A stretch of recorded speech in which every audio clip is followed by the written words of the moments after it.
Hepdäniň Azatlyk radio. Öňüňizde saglyk hormatly dinleýijiler. Pragada studiýada Hepdäniň jemi bilen men ýokşan anagura. Bu hepde Azatlyň iň köp okulan makalalarynyň başyny hormatly arkada gatly täze urubur kasyna çap edilen okuzy haty. Raýat türkmen migrantlarynyň pasport kynçylygynyň ýeňledilmegini soraýar atly hat çekýär. Türkmenistanda gulönçiler bilen ilteşikli 50 çemet adam tutsak edildi. Türkiýede gulönçiler bilen ilteşik bolmakda şüphelenýän türkmenistanlylar gözlenýär. Türkmenistan daşary ýurt diplomlaryny tasdiklamagyň täze düzgünlüğünü keskitledi atly makallalarymyz hem köp okulanlaryň bäşligine girýär. Türkmenistanda navt pul ýok, ilat karda batdy. Türkiýe videoda türkmen migrantyny ölüm haýwatyna atan tutully atly gepleşiklerimiz bolsa köp dinlenenleriň bäşligine girýär. Türkmenistanda gulönçiler bilen ilteşikli 50 çemet adam tutsak edildi. Raýat türkmen migrantynyň pasport kynçylygynyň ýeňledilmegini soraýar atly gepleşiklerimiz okuzy haty bolsa iň köp gurrunçy söhbetler çekenleriň bäşliginiň başyny çekýär. Şeýlede Türkmenistanda navt pul ýok, ilat karda batdy. Türkmen ykdysadyetini dikeltmek üçin täze topar döredildi. Türkmen halçylar nädip öwlýän we bowlýan tenetçiler bollatly makallalarymyz köp söhbetler çekenleriň bäşligine girýär. Hormatly dinleýijiler, sizi hem Azatlygyň bolýan temalaryna goşulmagy, öz pikirleriňizi aýtmagy, jedelleşmäge çagyrýarys. Gepleýär Azatlyk radiosi. Gadyrly dinleýijiler, Azatlyk radiosi türkmen raýatlarynyň haýyşlary esasynda olaryň prezidenti öz problemleri baradaky arzularyny eşitdirip bilmeklerine mümkinçilik döretmek maksady bilen hormatly arkada gatly ýürüýte rubrika başlaýar. Bu rubrikasyny siz öz kynçylyklaryňyzy beýan edip, olary efir arkaly eşitdirip, şeýle-de Azatlygyň web-saýtyna, sosial ulanlardaky sahypalaryna çap etdirip bilersiňiz.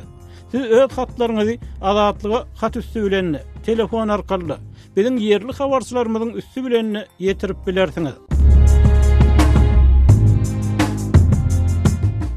Türkmenistanda korrupsiýa we paraxorluga garşy göreş hakyna kanun esasynda ykdysady jenaýatlara garşy göreşmek boýunça döwlet gullugy dörediligi nowatdaky kadr çalşygy geçirildi. Prezident Gurbanuly Berdimuhammedow täze gullugyň korrupsiýa garşy göreş boýunça işlenip düzülen täze döwlet programmasy esasynda döredilýändigini aýtdy.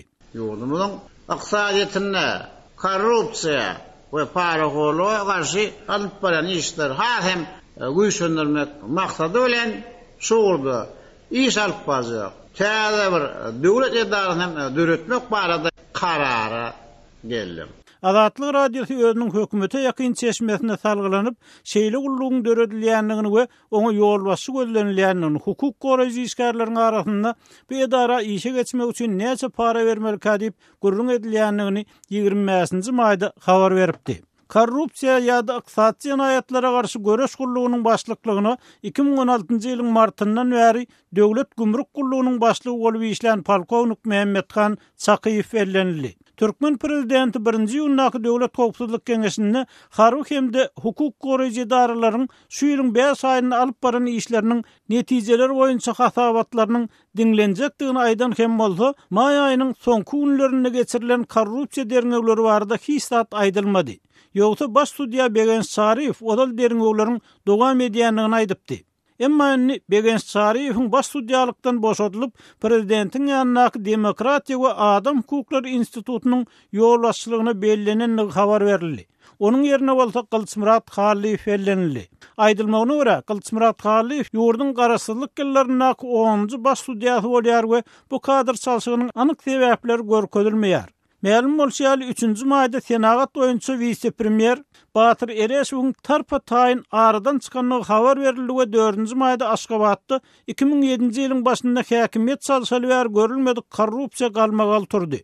Netijede prezident baş prokuror Amanrat Halyf hemde onuň owrak prokuror korrupsiýa bilen baglykly wezifelerinden boşatdy. Azatlygyň hökümete ýakyn çeşmesi olarky vice-premier Batyr Ereşowyň korrupsiýa derňegleri oglunyň tutsak edilmegi netijesinde öz zanyny kas edenligini tasdikleýär we bu galmagalyň prezidentiň guruply adamlardan Aşgabatda geçiriljek adi oýunlar üçin serişde toplamak tawsyrygyň netijesinde ulalanlygyny öňe sürýär. Şeýle-de anamdar çeşme işten boşadylan Azatlyk baş prokuror Amanrat Halifyň türmäge watylandygyny aýtdy. Emma resmi Aşgabat bu habaryny tasdiklady, ne inkar etdi. Bundan başga Azatlygyň seçmesi öňkü baş prokuror wezipesinden boşadylmagynyň öň Halif bilen içeri işler ministri İskender Mülükowyň ýokartyndaky bulutlaryň garalýanyny habar beripdi. Halif işten aýrylanyny Mülükow bir kynçylyklary anamdar çeşme onun prezidentiň ýakyn töwereklaryna gollaw bilen saklanyp galanlygyny ýogsa işten boşadylmalygyny, ýöne barbar uzagy ötmän wezipeden çetleşdirilejekdigini habar berdi. Emma muňa garamazdan Döwlet Howpsuzlyk Keňeşiniň nowatdaky mejlisinde hem içeri işler ministri İskender Mülükow gulluk goruşlaryny talaby laýyk ýerine ýetirmänligi we işde göýberen kemçilikleri üçin elip ýene bir kynç berildi. Hepdäniň jemin Aşgabatly ýazgy Amanrat Bugaýew bilen söhbetdeşlik esasyny dowam etdirýär. Amanrat habarlardan ma'lum bolýar, Türkmenistanda ykdysady jenaýatlara garşy göreş boýunça täze bir döwlet gullugy döredildi. Şoň bilen birlikde de Türkmenistanda resmi metbugatda ýurtdaky korrupsiýa bilen bagly anyk maglumatlaryň berilmeýänini gaýdylýar. Şu mesele boýunça öz pikirleriňizi paýlaşyp biljekmi?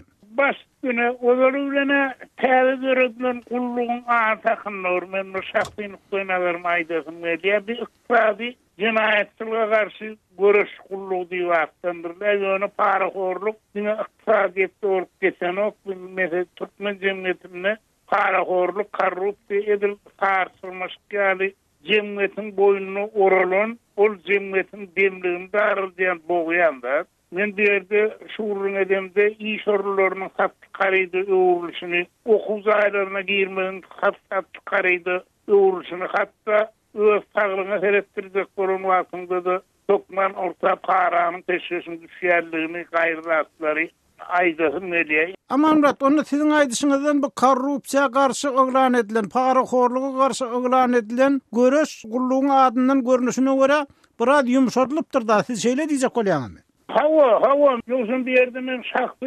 nukdaýnalarym men düşünüşümçe korrupsiýa paraxorluga garşy göreş bundan bir açemesi olur wada berilen näkdinden bir neme ýumşapdyr, bir yerde bir hilli bir sırly öwrümler bar.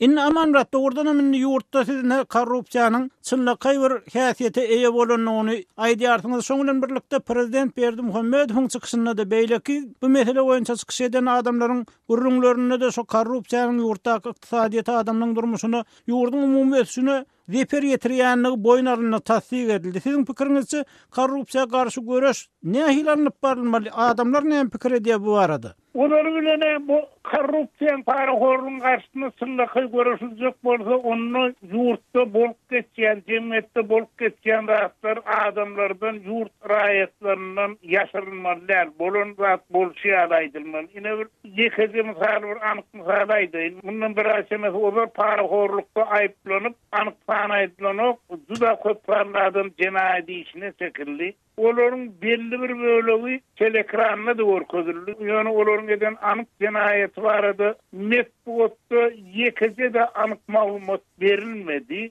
İlmine getirilen ýekede olar telekranna paraxorluk etdi. Şuna ökünýärdi, totuşýar bir-biriniň sözüni aýtaladylar. Mun ýa-da bir paraxorluk näme derejede bolup geçipdir bir kimleriň adamlaryň ýurt raýatlarynyň behwidine ýurdun ykdysady ösüşine ýurtly jemgyýetiň bir jewsligine nähili täsir beripdir, oňulgoly gurrun, anyk gurrun edilen ok. Bu ýaşyrynlyk näme siziň pikiriňizçe? Meniň çakymsak bolsa bir ýaşyrynlyk bolan ahyr şol ýurtdaky edilýän paraxorçylyk, korrupsiýa bir ýekawara adamlar däl eýsen bir jemgyýetiň belli bir sistemasynyň üýşüýän bir paraxorluk, ondan zynjyryal bir-birine satylýardy. Şol ähli zat bolşýar aýdyldyny, şol paraxorluk zynjyrynyň haýy halkasyna kim oturullygy ýerine aýan äşkar boljak. Bir ýerine ene tuttuk işleýärdi ýöne hakykat talka ýetirilen ok jenaýatyň nähil bolup geçenliginden ýylap köpçülik bütünle diýip habar galýar. Inni siziň pikiriňizçe ýa-da adamlaryň pikirçe bir umytlar edýän korrupsiýa adalarmy şeýle ýagdaýda? Eger şu düşünmezse korrupsiýa öňkünden möwjemese alınmaz. Ol üçin diňe açyqlyk gerek, aýbyň boýuna almaly, ondan şonu aradan aýyrmaň ýoluna çykmaly, özüm onu bir bir kana gullugyň işi bilen aklap aýryp bolmaz, bir tutuş jemgyýetiň aladasyna, jemgyýetiň işine urunmaly. Ol şoň şeýle bolmak üçin jemgyýet bolup geçen wakalardan juda habarly bolmaly. Hormatly dinleyijiler, Aşgabatly ýazgy Amanmurat Bugaýew bilen söhbetdeşligimizi dinlediňiz. Eýdim, bu mesele barada siz näme pikir edýäňizi bize ýazyň, telefon ediň. Hepdäniň jeminiň inlik söhbetdeşi Azatlyk radiosynyň Türkmenistanda kabarçysy Sultan Açyrowa häzir Pragada biziň studiýamyzda otur. Sultan Türkmenistanyň ýene bir habar gowuşdy. Türkmenistanyň baş sudiýasy Begen Şaryf wezipesinden boşadylyp Türkmenistanyň prezidentiniň ýanynaky Demokratiýa we Adam hukuklary institutunyň ýol başçylygyna geçirildi. Şoň bilen birlikde Türkmenistanyň Kılçmurat Halif 10-njy baş sudiýa bellenli aýdylmagyna görä garşylyk ýyllaryna 10-njy baş sudiýa bolupdy. Şonuň bilen birlikde baş sudiýanyň edarasynda Türkmenistanyň raýatlaryň arz şikaýatlarynyň adalatly diňlenmeýän olary ýeterlik seredilmeýän aýdylýar. Şu mesele boýunça öz tejribeleriňizi paýlaşsaňyz. Näme bolup geçýär? Ýokary kadiýet meselesinde men özümiň başdan geçirýän ýagdaýlarym bilen bagly şu özümiň mysalymda şu ýerde ilatyň arda şikaýatynyň diňlenmeýändigi, gerekçe kanun boýunça dogry çözülmeýändigi barada açyk aýdyp biljek. Men şu ýere gaty köp meseleler bilen kän gedekler bardym. Her baranymda da şu ýerde ilat köpçiligi bilen duşuşýan, söhbetdeş bolýan ýöne men şu halkdan esdemok. Şu men kanun boýunça meselemi çözdürdim diýen adamym ýok. Asyl şu taýda men hiç razy adama duşamak eýem ol bir näçe ýyllardan beri. Siz näçe ýyl şu edara arz şikaýetlen barýandygyňyz? 2006-njy ýyldan beri men şu özümiň jaýymyň ýykylmak meselesi bilen, pensiýamyň kemeldirmek meselesi bilen, ondan soň şu kredite berilen jaý nowatym bar. Şonu men alyp bilemok eýem 2006-njy ýyldan beri nowatda dursam da şol ýokary kadiýetde şu meselemi çözdürip bilemok.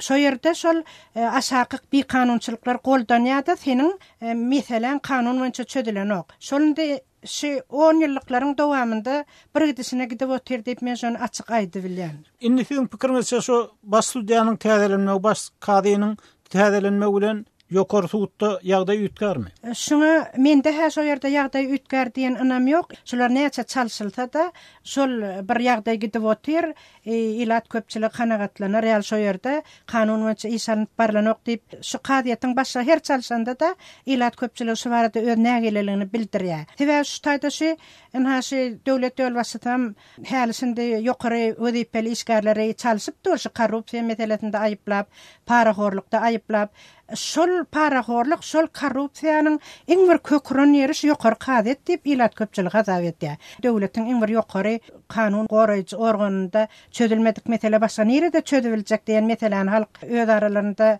ortağa goýar. Ýöne şonu hiç bir gerekli ýerine ýetirmäge, mysal üçin şu barada prezident halk öz sesini ýetirip bilen okşonuň. Indi şu adamlar dogrudan prezidente näme üçin seslerini ýetirip bilen oklar? Prezidente arda şikaýetlen ýüz tutup bilen oklarmy? Eger ýokary sudda şuňa ýagdaý bar. Ýoksa ministerler kabinetiniň edara jaýynyň gireliginde, onun Aşgabat şäher häkimleriniň edara jaýynyň gireliginde şu prezidentiň postatdan ýaşykdyr. Ol şu eýem Saparmurat Niýazow döwründen döredilip şol arda şikaýet dinlenjek diýen niýet bilen şu ýaşyk goýuldy. Emma şu ýaşyga atan ardalaryň Guya gaçanyalyk bolýa, ýitirme bolup gitdi. Şoňa hatda jogabam gelenok diýilýär. Şoňa atylan ardalar aşaky çynownikler tarapyndan şol prezidente ýetirilenok diýip ilat köpçiligi şeýle hasaplýar. İçeri işler ministri İskender Mülükow bir aýyň dowamında ikinji gezek berk käňiç berildi. Indi adamlar halk näme isleýär şolardan? Şu ilat köpçiligi içeri işler ministrliginden hem baş prokuraturadan hem ýa-ni ýokary kadiýetden hem şu kanun boýunça işlemeklerini isleýärler, elbetde şoňa garaşýarlar. Ýöne şol ýyl-ýyldan ýagdaý beterleşmese gowulaşan şol edil diňe bir ýokary kadiýetde däl, ýa-ni içeri işler ministrliginde de baş prokuraturada da şol bir ýagdaý dowam edip gelýär. Şol esasy şol ýöneki halkyň arda şikaýaty dinlenenok. yurt boyunça ilat köpçülük şöyrek yurt tutup bari Aşgabat şäher boyunça da ýöne esasy kötenýän şerde owa ýaşaýjylary, etrap vilayet ýaşaýjylary şuna Daşowdan, Mardan näçe edaralara yurt tutup gelýärler. Men şolar bilen tetiden şo ýerde şol edaralaryň kanun goraýjy edaralaryň gapysynda duşuşan töhbetde şolýan şular gaty kötenýärler. Ol bir şäheriň içinden gelip sen arda edip jogabyny alanyň ýalagym däl. Şular ýol töküp gelýärler, emma kanun boýunça hiççilik meselesini çözdürilmän gaty kötenýärler. Ol halka hem çykdaýjy bolýar hem wagtyny alýar ilatyň. Şu ilat köpçülik garaşy isleýär şu organlar haçan kanun boýunça işlerler, haçan halkyň meselesi adalatly çözüler dip garaşýarlar. Hormatly dinleyijiler, jurnalist Sultan Asylowa bilen söhbetlerimizi dinlediňiz. Bu mesele barada öz pikirlerinizi Azatlyga ýetirip ýazyp telefon edip bilersiňiz. Hepdäniň zeminiň indiki söhbetdeşi Pragada ýaşaýan türkmen ýazgysy Hudaýberdi Harly. Hudaýberdi Türkmenistandan ýene bir habar ýaýrady. Aşgabatyň täze aeroportuny, ýagny halkara aeroportuny dolandyrmak boýunça halkara tenler beýatlaşyk elan edilýär. Aýdylmagyna görä çykkan habarlara görä täze aeroportu işletmek üçin hem bilimli, hünärli kadrlaryň ýetmeýänligi aýdylýar. Elbette kadr yetmezligi Türkmenistanda gizliň zatdan. Mun hatda prezident Berdimuhammedow hem ýygydan öz çykyşlaryny Ministrler Kabinetiniň meclislerini aýdyp durýar.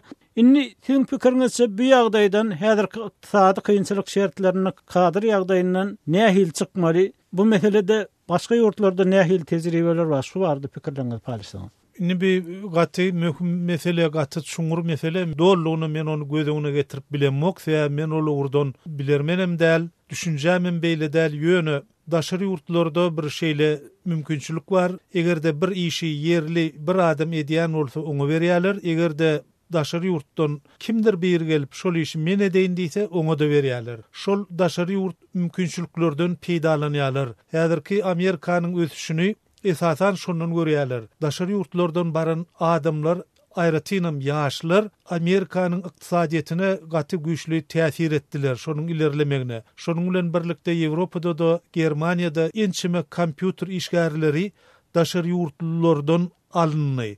Ine şol mümkinçilik bar. Türkmenistanda bolsa şeýle mümkinçilik ýok. Daşardan barıp işlemek ol ýerde gaty kyn ýa-da mümkinim däl. Sebäbi näme? Näme üçin Türkmenistanda şeýle mümkinçilik ýok? Ol bilen otaýda bir kefitlenen kepilnama ýok. Meselem men şu ýerde işleýän bolsam, men elimde 1 ýyllyk kepilnamam bar, azyndan ýa-da 6 aýlyk kepilnamam bar. Men diýmek 6 aý işläp bilýän. Eger işläp bilmesem, onu şol edara meniň hakymy töleýär. Türkmenistanda ol ýok. Ol sen işten boşan gülüň eýem sana ýok, sen öz iş hakyny bir ýerden talap edip bilen ýok. Ikinji bir tarapdan şol iş ýerleri barada açyk maglumat ýok. Türkmenistanda meselem men aeroportda işlejek bolsam kime ýüz tutmaly? Nira ýüz tutmaly? We näili dokumentler bilen olara ýüz tutmaly? Şol maglumatlar ýok. Olar ýaşyryn. Şol zatlardan geçmek üçin eýem sen para berip başlamaly bolýan.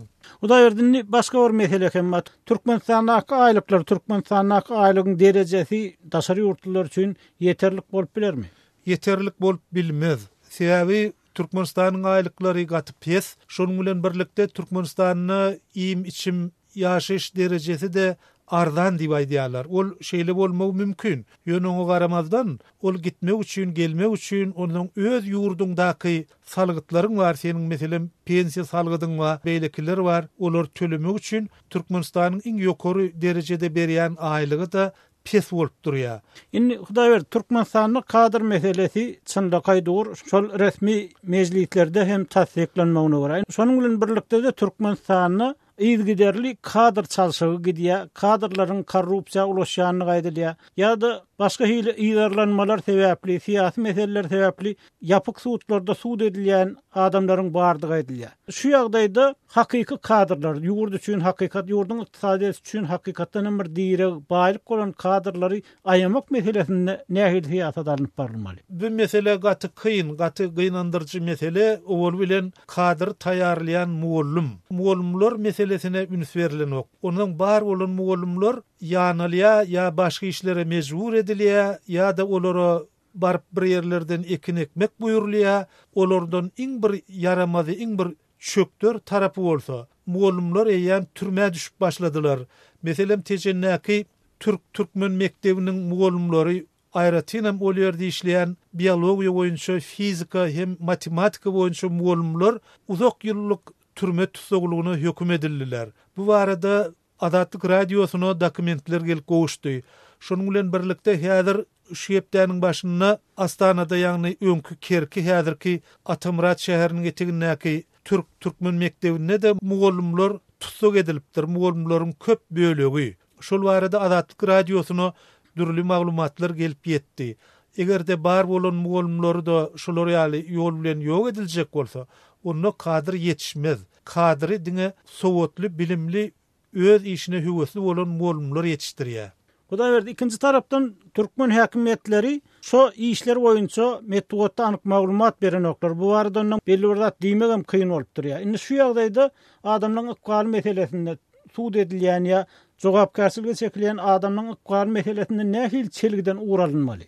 Ol her bir adamyň ykbaly gaty bir möhüm faktor bolup durýar. Sebäbi onuň arkasynda onuň maşgalasy bar, çagalary bar, hem onuň tögörek daşy bar. Egerde adamlar sen edil 37-nji ýyldaky ýaly ýöne gürümjürüm edip başlasaň, onu beýlekilerde ägirt uly gorku dörýär. Etjek adamam öz etjek işini edip bilmeýär. Şol biz döwrümizde meselem redaksiýada işlän wagtymyzda biziň baş redaktorymyz Kerim Urwanepesowdy şonuň üstünden bir anonim arza bolanyna ertesi gün ol özüniň işçiligini, aktivligini ýitirýärdi. Hormatly dinleyijiler, ýazgy Hudaýberdi haly bilen söhbetdeşligimizi dinlediňiz. Gepler Azatlyk radiosy. Hormatly dinleyijiler, Hepdäniň jemini owgan nepderimiz bilen dowam etdirýäris. Kawurla kawarçymda Samirdan ulumrady Owganistanda Türkmen dilinde sapak görýän mugallimleriň ýeti ýetmezçiligi diýenini habar berýär. Şonuň bilen bir wagtda Owganistanda bu ýetmezçiligi düzeltme ugruna hem tagalla edilýär. Bu arada Samirdan ulumradynyň taýýarlan maglumatyny bilelikde dinläliň. Awganistanda bilim ulgamynda biraz ösüşler boldy. Türkmen çağalary mekteplerde bilim alýar. Türkmen dili hem Awganistanyň esasy kanununda 3-nji yerli resmi dil hökmünde kabul edildi. Awganistanyň Magarip ministrligi tarapyndan Türkmen dilinde okuw kitaplary çap edilip başlandy. Ýöne bu ugurda kynçylyklaryň bardygyny Türkmen wekilleri aýdýar. Türkmen dilinde okuwçylara bilim berer ýaly mugallimleriň kemçilik edýändigini bildirýär. Şo sebäpden Awganistanyň Magarip ministrliginiň Türkmen dil bölüminiň tagallasy bilen okuwçylara Türkmen dilinde sapak berýän mugallimleriň talantyny ýokarlandyrmak boýunça kabulda 3 günlük okuw maslahaty geçirildi. Maslahatda Türkmen diliniň kynçylyklary barada gurung edildi. Demirgazyk Awganistanyň Balx welaýatynda Türkmen çağalaryna öz ene dilinde bilim berýän jenaýatlara Türkmen dilinde çap edilen okuw kitaplarynyň ýeterliliginiň nägelilik bildirdi. Okuw maslahatynda şu mesele barada hem gurung edilendigini bildirip ol şeýlediydi. Men Balx dowlat abadynyň Naxçırabat obasyndan. Näme wezife bilen meşgul bolýarsyň? Men şu ýerde şu ýatlanan gyşlagda bir mälim il çağalaryna bilim berýär. Kabula gelipsiň, näme maksat bilen geldiň? Kabula gelişiňiň sebäbi şol boldy. Cumhuriyet Islami Afganistan tarapdan Türkmeni 3-nji derece dil berip, her raýat hakly diýilipdir öz ene diline talim bilim alsa. Türkmenlere de şuny 6-njy sınıfçaly Türkmen dilinde de kitaplar çap bolan. Ana şol kitaplaryň rahnamay mälim şondan bir ulgalar, ýani mälim şondan bir talim çağalaryna düşündirir, ýani bir şol rahnamay mälim kitabyny bizler nazardan geçirmek üçin şu workshop'a kabul geldi. Naxçırabat obasynda mektepde Türkmen dilinde okuwçylara bilim berilýärmi? Hawa bilim berilýär. Gysgaçlara da, oglanlara da iki temde, yani günü iki bölüp ertir bölümünde oglanlara we peşin bölümünde gysgaçlara talim berilýär. Okuw kitaplardan hem kemçiligimiz kanda bulara wagt etdiler, bizler şu okuw kitaplary oglanlaryň ellerine ýetgerer diýip,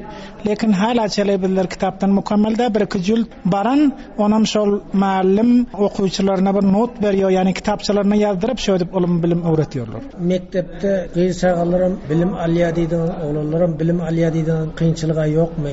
Men Türkmen halkymdan şonçalyk dilgerlik bar, çağalaryny bir endada barandan soň biziň guzaranymyza gerekdi, bize kömekleşsin diýip şonu alyp galýarlardy. Şol alyp galmaklyk bilen ol nemat sawatdan bir bahra galýar çağalary. Azatlyk radiosyny dinleýärsiň. Azatlyk radiosyny dinleýişligimizde de problemlerimiz bar. Internet diýen zatlarda bizleriň bir agahligimiz hem ýok. Alam habaryny eşitmeklik üçin diňe tikilip oturmyş radiomuz. Azatlyk habary bizler şu öz ene dilimizde paxş bolasa dinleýärsek diýenimizde şu FM mawşdan tapy bilemez ýok. bolacakda. Şonu immost bola, deneger paks bolasa, bizlere köp asançylygam boljak, onu dinläp alyp şondan maglumatlarynyň ila faýda da hasyl ederiz diýip şoňa düşünýän. Türkmen dilinde de gepleşikler. Gepleşikler türkmen dilinde. Hormatly dinleýijiler, şunun bilen Hepdäniň jemini geçirip oturýar. Ýene-ki efir dostluklarymyza senlik hoş, saglykdyk we azatlygyň tolkunlaryna galyň.